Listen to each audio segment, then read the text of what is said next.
अपने जमाने के दिग्गज संगीतकार आर.डी. बर्मन की 27 जून 2026 को आज बर्थ एनिवर्सरी है। आर.डी. बर्मन को लोग प्यार से पंचम दा कहकर पुकारा करते थे। उन्होंने भारतीय सिनेमा की दुनिया में संगीत को नया आयाम दिया। 60 से लेकर 90 के दशक तक उनके गीत खूब हिट हुए। आज भी लोग उनके गाने सुनना पसंद करते हैं। पंचम दा की जयंती पर आज जानेंगे उनके गानों से जुड़े कुछ रोचक किस्से। दोस्तों, आप सुन रहे हैं क्रेजी बॉलीवुड रेडियो। मेरा आप सभी से रिक्वेस्ट है कि वीडियो में आगे बढ़ने से पहले प्लीज मेरे चैनल को सब्सक्राइब करके बेल आइकन को जरूर प्रेस कर दीजिएगा। तो चलिए दोस्तों, वीडियो को शुरू करते हैं। आर.डी. बर्मन का जन्म 27 जून 1939 को कोलकाता में हुआ था। उन्होंने हिंदी फिल्म जगत को नई संगीत धुनें और बेहतरीन गाने दिए। 300 से ज्यादा फिल्मों में संगीत देने वाले पंचम दा सिर्फ अपनी धुनों की वजह से याद नहीं किए जाते, बल्कि उनकी मेकिंग से जुड़े किस्से भी उतने ही दिलचस्प हैं। कभी मजाक में बोला गया शब्द सुपरहिट हो गया, तो कभी रोजमर्रा की चीजों से निकली आवाजें संगीत का हिस्सा बन गई। स्टूडियो में एक बार रिकॉर्डिंग चल रही थी। आशा भोसले अपनी लाइनें गा रही थी और आर.डी. बर्मन कंट्रोल रूम में बैठे हर चीज पर बारीकी से नजर रखे हुए थे। तभी उन्होंने मजाक मजाक में माइक के सामने आकर कहा, मोनिका, ओ माय डार्लिंग। किसी ने नहीं सोचा था कि यह छोटी सी लाइन गाने का सबसे यादगार हिस्सा बन जाएगी। बाद में लोगों ने पूरा गाना जितना नहीं गुनगुनाया, उतना मोनिका वाली लाइनों को दोहराया गया। पंचम दा ने साबित कर दिया कि कभी कभी इतिहास एक ही शब्द से बन जाता है। आर.डी. बर्मन खुद को कभी महान गायक नहीं मानते थे, लेकिन शोले के लिए बनी इस धुन में कुछ ऐसा था जो किसी साफ सुथरी आवाज में फिट नहीं बैठ रहा था। आखिरकार उन्होंने खुद गाने का फैसला किया।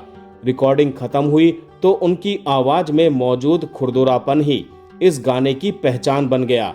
ऐसा लगा जैसे कोई रेगिस्तान में बैठा बंजारा प्रेम का गीत गा रहा हो।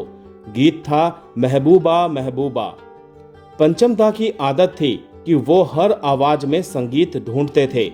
चुरा लिया है तुमने जो दिल को कि रिकॉर्डिंग के दौरान उन्होंने ग्लास, चम्मच और धातु की चीजों से आवाजें निकाली। आसपास के लोगों को लगा कि शायद वो मजाक कर रहे हैं, लेकिन जब गाना रिलीज हुआ तो वही खनखनाहट उनकी पहचान बन गई। यह सिर्फ गीत नहीं था, पंचम दा की कल्पना का अद्भुत नमूना था। अधिकतर संगीतकार चाहते हैं कि लोग उनकी धुन की तारीफ करें, लेकिन बाहों में चले आओ में पंचम दा ने उल्टा किया। उन्होंने संगीत को जानबूझकर बहुत हल्का रखा ताकि लता मंगेशकर की आवाज और शब्द सीधे दिल तक पहुंच सके। ना भारी ऑर्केस्ट्रा, ना कोई बड़ा प्रयोग, सिर्फ भावनाएं। पंचम दा का कहना था कि जया बच्चन का किरदार ये गाना रात में सबके सोने के बाद गा रहा है, इसीलिए इसका म्यूजिक कम होना चाहिए। दम मारो दम गाना जब बन रहा था तब निर्माता निर्देशक देवानंद को डर था कि इसके बोल और अंदाज विवाद खड़ा कर सकते हैं, लेकिन पंचम दा ने इसे पारंपरिक हिंदी फिल्म गीत की तरह नहीं, बल्कि उस दौर के हिप्पी कल्चर की धड़कन की तरह तैयार किया। इलेक्ट्रिक गिटार, पश्चिमी बीट्स और आशा भोसले की बेफिक्र आवाज ने ऐसा माहौल बनाया कि गाना रिलीज होते ही युवाओं का एंथम बन गया। दिलचस्प बात यह है कि शुरुआत में कई लोगों को लगा था कि ये गाना बहुत अलग है और शायद ना चले, लेकिन जो हुआ वो सच आज सबके सामने है। वो हसीना जुल्फों वाली, ये वही फिल्म थी जिसे आर.डी. बर्मन को बड़े संगीतकारों की कतार में खड़ा कर दिया। रिकॉर्डिंग के दौरान पंचम दा चाहते थे कि गाने में ऐसी ऊर्जा हो जो दर्शकों को सीट से उठने पर मजबूर कर दे। उन्होंने ड्रम्स और गिटार का इस्तेमाल उस दौर के हिसाब से बेहद आक्रामक तरीके से किया। कहा जाता है कि रिहर्सल के दौरान कई संगीतकार इस तेज रफ्तार धुन को बजाने में परेशान हो गए थे, लेकिन जब गाना पर्दे पर आया तो उसकी रफ्तार और जोश ही उसकी पहचान बन गए। ये शाम मस्तानी, इस गाने की धुन पंचम दा ने इतनी सहजता से बनाई कि सुनने वालों को लगता है जैसे ये धुन हमेशा से मौजूद थी। रिकॉर्डिंग के समय उन्होंने खास ध्यान रखा कि किशोर कुमार की आवाज में एक मस्ती और मुस्कुराहट महसूस हो। कहा जाता है कि पंचम दा बार बार कहते थे कि ये सिर्फ गाना नहीं बल्कि शाम की हवा जैसा महसूस होना चाहिए। शायद यही वजह है कि आज भी यह गीत सुनते ही एक अलग सुकून का एहसास होता है। रहना बीती जाए, जब ये गाना रिकॉर्ड हो रहा था तो पंचम दा जानते थे कि ये कोई आम फिल्मी गाना नहीं है। इसमें शास्त्रीय संगीत की गहराई भी थी और भावनाओं का दर्द भी।